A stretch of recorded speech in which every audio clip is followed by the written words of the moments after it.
and Oddworld.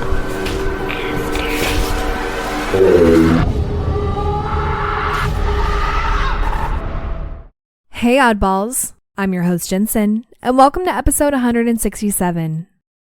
I tell you what, we are starting to get into fall weather, and it has been like 50s to 70s outside, and that is like the sweet spot for me, and I have been enjoying the weather and sitting on my back deck and opening up the windows, and I'm ready for freaking the leaves to fall and to wrap up in all my warm and cozy blankets and stuff and just finally have it be cool, because I hate summer. I do. I have like summer depression, and most people have like winter depression. I definitely have like a summer depression, and I'm just ready. I'm ready for it because next month is October, and then it's just, it's just all great. It's all great. It's all happy. I have a lot to say today. Did you guys see the corn moon? Because I didn't, but I did see a picture of it over the Sydney Opera House. Oh my god, it was big, it was beautiful. Also coincided with like a lunar eclipse, and that's supposed to mean something, and I've already forgotten, but it's like a really big deal. It's supposed to just like make things happen. I don't remember. If somebody knows what the heck I'm talking about, let me know below. I'm gonna stop running my mouth, and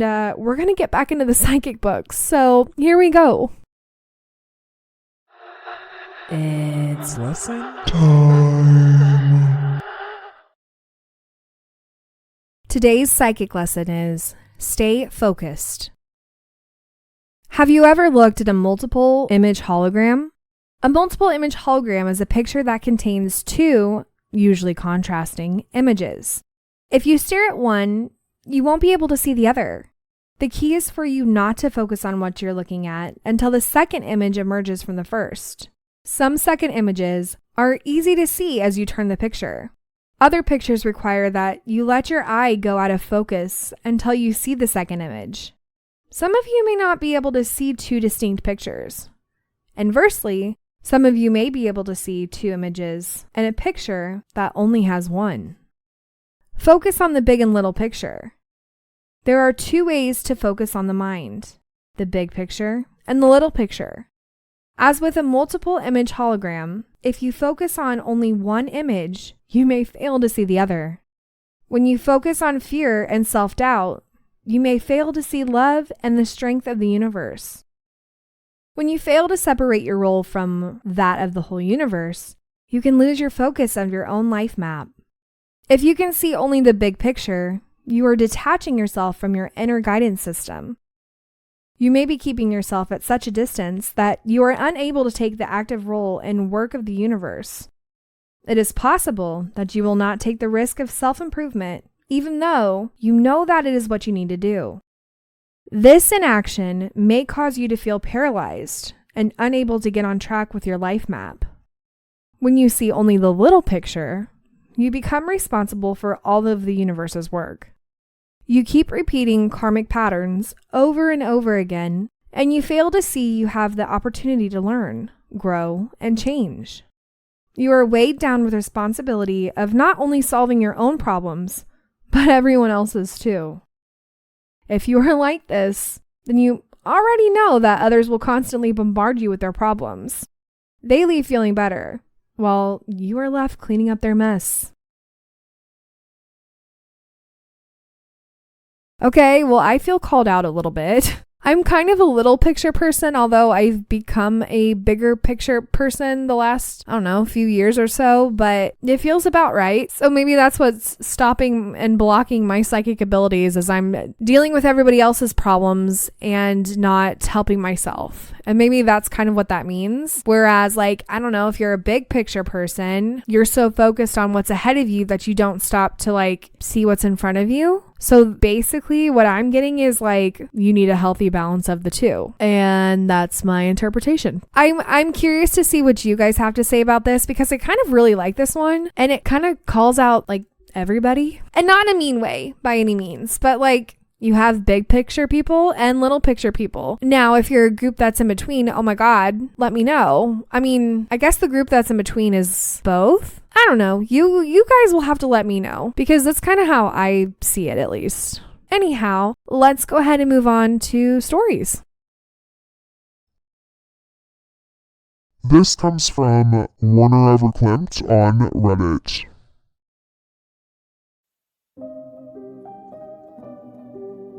I lived for years in an old house built in 1901.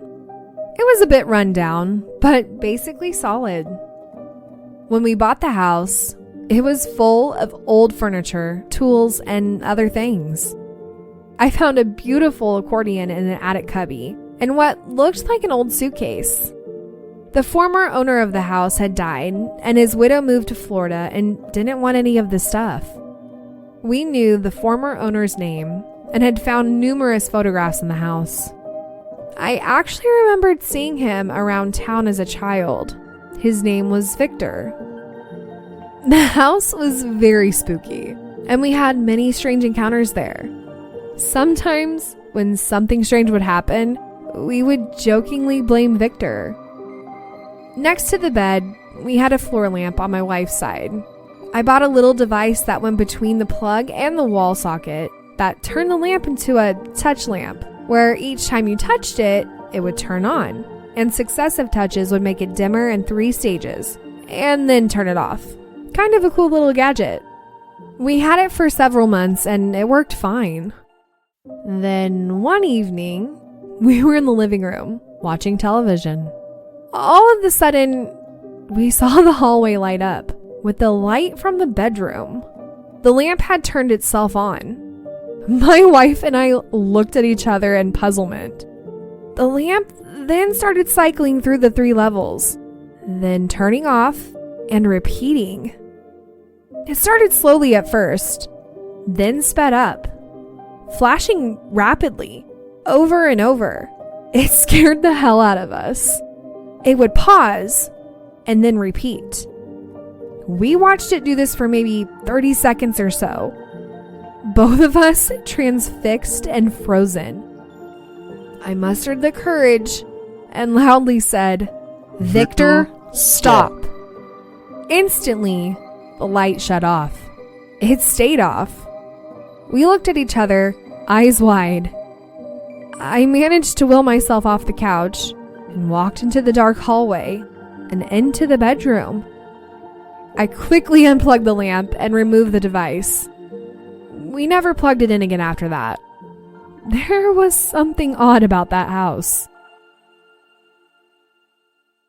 I freaking love this one. I love this one. I love this one. Because, like, the fact that you said, "Victor, stop," and it stopped. Dude, it's Victor. It is Victor in the house. And I mean, it's really spooky, don't get me wrong. But it's just Victor. And I'm sure he was just touching the lamp like, "What the hell have you done to my lamp?" And then he's probably sitting there playing with it like, "Okay, now wait a minute. This is kind of cool. This is kind of cool." And so he was just checking it out. And then you ruined his fun because you were creeped out. And you know what? I probably would have been creeped out myself. For one, I find it interesting that the widow didn't take any of the stuff. So I think it's cool that, like, you get to go and basically go through somebody's stuff and like see all the cool things that they might have and shoot pictures. That's a sad one to leave behind, but maybe his widow didn't like him. I don't know. Who really knows? But I really think it's Victor. I think it's Victor. The fact that you said, "Victor, stop," and it stopped, unless you just scared the freaking spirits so bad that it wasn't Victor and they were like,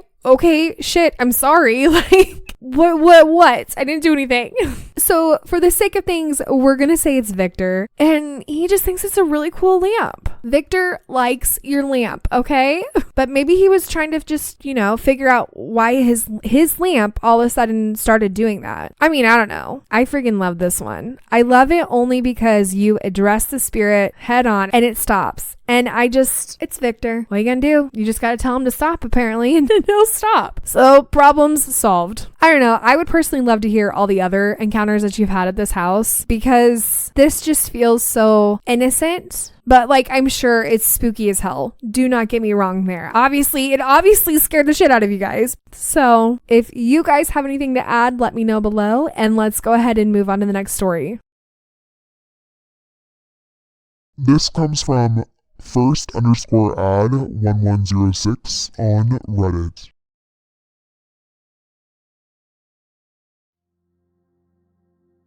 This story is about a friend's uncle. It happened around 10 years ago in Ramanagar, Karnataka.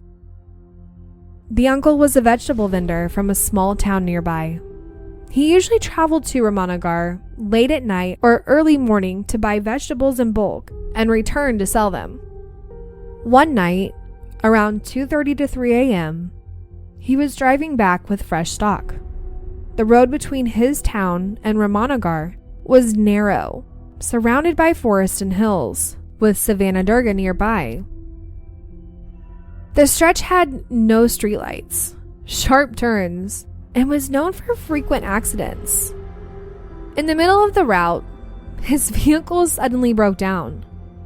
No fuel issue, no battery problem, just stopped. He stepped out, lit a cigarette, and waited for help. The fog was thick, and not a single vehicle passed.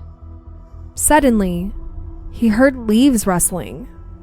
Out of the forest walked a pale man, clothes tattered, looking almost lifeless. The man told him, "Don't stay here. Keep moving.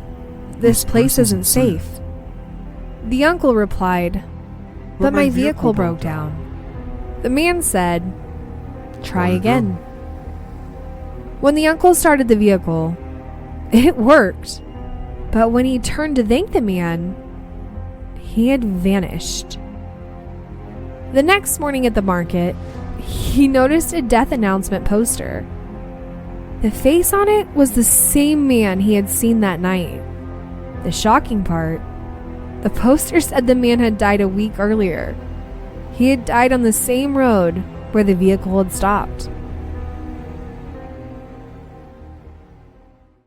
Okay, so this is wild. Literally the dead coming back to be like, hey, this isn't safe. And you know what? Honestly, this is not the first time that I've had a story where the dead come back and are like, you need to get out of here. Or like I just had one a couple weeks ago or something that someone was jumping around and they had to grab a branch because they were literally going to plummet to their death. And a spirit told them to, I don't know, look up or something. You'll have to go listen to it. But it's wild. It's wild that spirits come back from the dead and they're like, get out of here. And it's weird too that the car just kind of died. The truck, whatever, just died. And did the spirit fix it? Or was it really not dead? I mean, I have so many questions, but I like this one. And how spooky would it be to literally get this information from somebody, turn around to thank them, they're gone. Then you go to your town and the next morning you see their freaking death announcement and you're like, no, wait a minute. I just saw that person last night. Yeah, well, you saw their spirit. It's spooky. It's spooky, but like, it's a good spooky. I mean, listen, spirits can be spooky, but they can also be really helpful, especially in this situation, because clearly something happened to this poor man and they were coming to tell the uncle, like, hey, you can't be here. Something's gonna happen, basically. That's what I get. I don't know. These ones always get me. These get me because it's just freaking weird. It's just weird. It's weird that spirits can literally help people from the other side. I don't know. It's always an interesting one. So if you have a story like either story today or any paranormal story in general, head on over to my website and let me know. I hope you enjoyed today's episode. And well, it's an odd world after all. Oddballs, thank you for listening. And if you enjoyed today's episode, don't forget to leave 5 stars or thumbs up on whatever podcast platform you listen on. If you have any comments for this episode, comment below or head over to Instagram and comment on this episode's preview.